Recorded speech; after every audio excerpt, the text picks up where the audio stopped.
নির্বাচন কমিটির পরিচালনায় ও মোল্লারদি আবারও কমিটির সহযোগিতায় তহসিল নবীন সঙ্গে সহযোগিতায় আমাদের প্রতি বছর উন্নয়ন করে এই শরৎ মেলার আয়োজন আমরা করতে পেরেছি।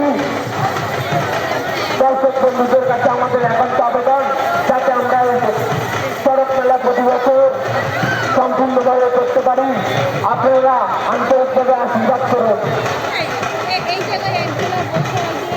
সুমন সরকার, রাহুলগঞ্জ, সাধন দত্ত, আপনারা যেখানে থাকেন না কেন অতি সত্য চরক গাছের নিচে এসে দেখা করুন। সাধন দত্ত, আপনি যেখানে থাকেন না কেন অতি সত্য চরক গাছের নিচে এসে দেখা করুন।